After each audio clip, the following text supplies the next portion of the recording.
Trump's VP pick, Ohio Senator J.D. Vance, is facing scrutiny for his past comments criticizing childless Americans in political leadership. And Senate Majority Leader Chuck Schumer didn't hold back when he discussed this on Face the Nation yesterday. I think Donald Trump, I know him, and he's probably sitting and watching the TV, and every day it comes out Vance has done something more extreme, more weird, more erratic. Vance seems to be more erratic and more extreme than President Trump. And I'll bet President Trump is sitting there scratching his head and wondering, why did I pick this guy? The choice may be one of the best things he ever did for Democrats. At the same time, the former president has been rallying supporters in Florida, Tennessee, and Minnesota over the weekend, carving out new lines of attacks on the vice president.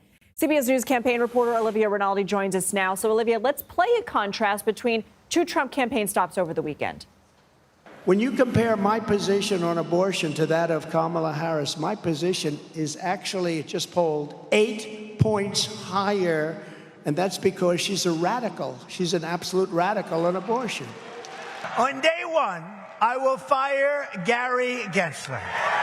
Whoa. And will appoint a new SEC chairman who believes America should build the future, not block the future, which is what they're doing. Is Trump testing out new strategies to try to appeal to a wider audience?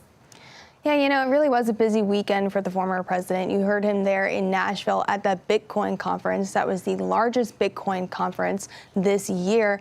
And it's really important because there's a lot of young people at those conferences. A lot of young people are really interested in cryptocurrencies, especially young men. That is a key voting bloc that Donald Trump needs to get behind him and gather that support going into November. So they're especially talking about Gary Gensler, who's someone who was very aggressive on cryptocurrency policy. You heard his surprise. He said, whoa, when he announced that he would fire him. Yeah, that kind of speaks to how in tune some of these young people are with crypto policies, why this is so important for him to reach out to these folks. But then you also heard him talk about Vice President Harris. Now, this was at a rally in Minnesota. This was Trump's second rally since Biden dropped out of the race. And there he sharpened his attacks against Harris on abortion. Now, this is really key because this is something that really speaks to suburban women. That's the key part here. Trump is trying to frame Harris as a radical, as someone that is way far left on the issue of abortion.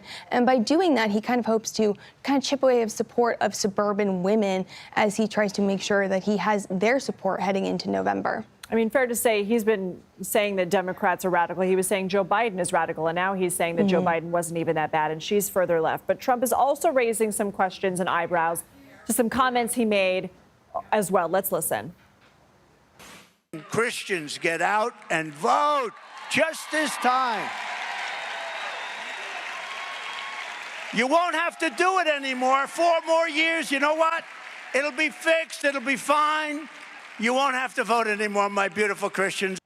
What can you tell us about that moment? Yeah, that was a comment that I think perked up a lot of ears, especially on the Democratic side and among Democratic groups. Trump saying you won't have to vote. It will be fixed. It will be fine. Speaking to Christian voters there in West Palm Beach. It is something that it's part of this rhetoric that he talks about often, which is the quote, too big to rig. Now, the point of that is Donald Trump talks about the election in the sense that if he were to win and they were going to win in November, he wants it to be such a landslide that it's something that cannot be questioned. So this comment of this will be fixed, it will be fine, I'm told, is part of that broader framing of this. He wants the election to be too big to rig and that there isn't any room for error or election fraud as he sees fit. But as we know, the 2020 election, which he claims is fraudulent, wasn't. So it is part of this rhetoric that he will continue to use, I expect, at least until November. Olivia Rinaldi, thank you.